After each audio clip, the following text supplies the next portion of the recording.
নমস্কার বন্ধুরা, নন্দিনী সিম্পল কুকে আপনাদের সবাইকে জানাচ্ছি স্বাগত। একদমই অয়েল ফ্রি যদি কোনো রেসিপি বানাতে চান, সবজিতে ভরপুর এই রেসিপিটি বানিয়ে নিতে পারেন। খেতে হবে দারুণ টেস্টি আর শরীরের জন্য হবে ভীষণ হেলদি, আর বানাতেও লাগবে একদমই কম সময়। তাহলে চলুন বন্ধুরা, রেসিপিটি দেখে নেওয়া যাক। এই রেসিপি তৈরি করার জন্য প্রথমে এদিকে একটা বাউলে আমি নিয়ে নিচ্ছি বাঁধাকপি। বাঁধাকপিটাকে একদমই মিহি করে গ্রেট করে নিতে হবে। দিয়ে দিচ্ছি গ্রেট করে রাখা গাজর। গাজরটাও কিন্তু আমি একদমই মিহি করে গ্রেট করে নিয়েছি। দিয়ে দিচ্ছি পরিমাণ মতো লবণ। দিয়ে দিচ্ছি হাফ চামচ লাল লঙ্কার গুঁড়ো। এখানে আমি কাশ্মীরি লাল লঙ্কার গুঁড়ো নিয়েছি। নিয়ে নিচ্ছি হাফ চামচ থেকেও কম গোলমরিচের গুঁড়ো। আর দিয়ে দিচ্ছি এক ছোট চামচ হলুদের গুঁড়ো। আর দিয়ে দেবো এখানে একদমই ওই ছোট চামচ মেপেই হাফ চামচ ধনের গুঁড়ো। আর দিয়ে দিচ্ছি গোটা জিরে হাফ চামচ। এবারে এখানে দিয়ে দেব বেসন। এখানে আমি ছোট চামচ মেপে 3 থেকে 4 চামচ মতো বেসন অ্যাড করছি। বেসনটা দিয়ে খুব ভালো করে এবারে মিক্স করে নেব। এখানে কোনো রকম জল দেওয়ার প্রয়োজন নেই। সবজি থেকে যে জলটা বেরোবে সেই জলেই কিন্তু এই মাখাটা হয়ে যাবে। যদি প্রয়োজন হয় তাহলে আরও কিছুটা এখানে বেসন অ্যাড করে দিতে পারেন।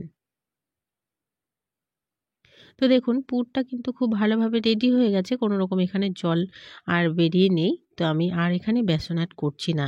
এবারে দিয়ে দিচ্ছি হাফ চামচ গরম মশলার গুঁড়ো। দিয়ে আবারও খুব ভালো করে মিশিয়ে নিচ্ছি। এটা একদমই রেডি হয়ে গেছে। এবারে এদিকে একটা মিক্সি জার নিয়েছি। মিক্সি জারে দিয়ে দিচ্ছি ধনেপাতা। এখানে আমি বেশ খানিকটা ধনেপাতা নিয়েছি।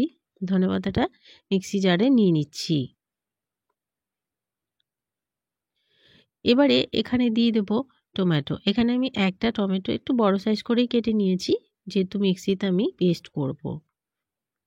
টমেটোটা নিয়ে নিচ্ছি। এবারে মিক্সিটাকে আমি ঘুরিয়ে পেস্ট করে নিচ্ছি। তো দেখুন একদমই মিহি পেস্ট হয়ে গেছে। এবারে এদিকে একটা বাউলে আবারও দিয়ে দিচ্ছি আমি আটা। এখানে আমি গমের আটা নিয়েছি। এখানে 1 কাপ পরিমাণ গমের আটা নিয়েছি। দিয়ে দিচ্ছি পরিমাণ মতো লবণ। এখানে কিন্তু লবণটা বুঝে দিতে হবে, যেহেতু আমরা আগে একবার লবণ ব্যবহার করেছি। দিয়ে দিচ্ছি হাফ চামচ আজওয়ান। আজওয়ানটাকে ভেঙে দিয়ে দিলাম। এবারে যে ধনেপাতার আমরা পেস্টটা করে রেখেছিলাম সেটা এখানে দিয়ে দেব।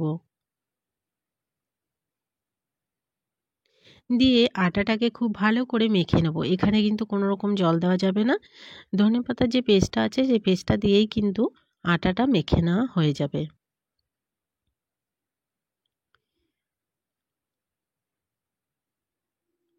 আরও কিছুটা মিক্সিতে ছিল, তো আমি সেটাও দিয়ে দিচ্ছি। দিয়ে আটাটাকে মেখে নিচ্ছি। তো দেখুন আটাটা খুব ভালো করে মেখে নেওয়া হয়ে গেছে। আটাটাকে মেখে নিলাম। একটু নরম হোক বা শক্ত হোক কোনো প্রবলেম নেই। এবারে এখান থেকে অল্প পরিমাণে একটু লেচি কেটে নিলাম। হাতের সাহায্যে একটা গোল করে নিয়ে একটা বাটি তৈরি করে নেব। বাটিটা যেন একটু বড় হয় সেদিকে খেয়াল রাখতে হবে, যেহেতু আমরা ভিতরে অনেকটা পুর ভরবো। বাটিটা একটু বড় করে নিতে হবে। তো আমি একটা বাটি তৈরি করে নিলাম।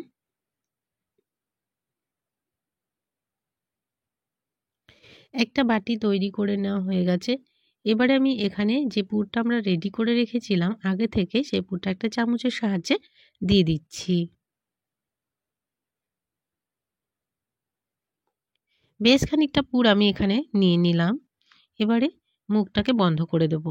এখানে কোনো রকম অয়েল ব্যবহার করব না, যে হাতে একটু আটা মাখিয়ে নিতে হবে। যদি মনে হয় যে নরম রয়েছে, একদমই বন্ধ করা যাচ্ছে না, তো হাতে একটু আটা মাখিয়ে নিয়ে তবে বন্ধ করে নিতে হবে। তো দেখুন আমি একটা বন্ধ করে নিলাম। এভাবে করে ডিজাইন দিয়ে বন্ধ করে রেডি করে নিলাম। বাকিগুলোকেও সেমভাবে আমি রেডি করে নিচ্ছি। এটা আমার একদমই রেডি করে নেওয়া হয়ে গেছে। একদমই সহজ করে আমি তৈরি করে নিলাম। সবগুলোকে আমি সেমভাবে তৈরি করে নিয়েছি। তো দেখুন সবগুলোই খুব সুন্দরভাবে তৈরি হয়ে গেছে। এগুলো কিন্তু একদমই একটাও মুখ খুলে যাবে না, এইভাবেই করেই বন্ধ থাকবে। এবারে আমি এইদিকে একটা কড়াইতে জল বসিয়ে দিয়েছি আর উপরে একটা ছিদ্রযুক্ত প্লেট বসিয়ে দিলাম। এক এক করে সমস্তগুলোকে আমি এখানে সাজিয়ে নিচ্ছি। প্লেটেও আমি কিন্তু কোনো রকম তেল ব্যবহার করিনি। এগুলো ভাপে সেদ্ধ হয়ে যাওয়ার পরে এমনিতেই উঠে যাবে। সবগুলোকে সাজানো হয়ে গেছে। এবারে ঢাকা দিয়ে প্রায় ১৫ থেকে ১৫ মিনিট মতন ভাপে সেদ্ধ হতে দিলেই হয়ে যাবে। ১৫ মিনিট মতন আমি ভাপে সেদ্ধ হতে দিয়ে দিচ্ছি। তো বন্ধুরা ১৫ মিনিট পরে আমি ফিরে এলাম। তো দেখুন সবগুলোই সেদ্ধ করা হয়ে গেছে। আমি একটু চেক করে নিচ্ছি। একটা কাঁটা চামচের সাহায্যে আমি চেক করছি, দেখুন একদমই লেগে যাচ্ছে না। এর মানে এগুলো ভাপে সেদ্ধ হয়ে গেছে পুরোপুরিভাবে। নামিয়ে আমি ঠান্ডা করে নিচ্ছি। তো বন্ধুরা সবগুলোকেই ঠান্ডা করে নিলাম। তো দেখুন কত ইজিভাবে সবগুলোই উঠে আসছে। সবগুলো রেডি করে নেওয়া হয়ে গেছে। আমি একটা প্লেটে সার্ভ করে দিলাম। এবারে আমি এগুলোকে কেটে নেব। তো দেখুন কত সুন্দরভাবে কেটে যাচ্ছে, একদমই নরম সফট। কতটা দেখতে লোভনীয় হয়েছে দেখে বুঝতেই পারছেন। সবগুলোকে আমি এভাবে করে কেটে নিচ্ছি।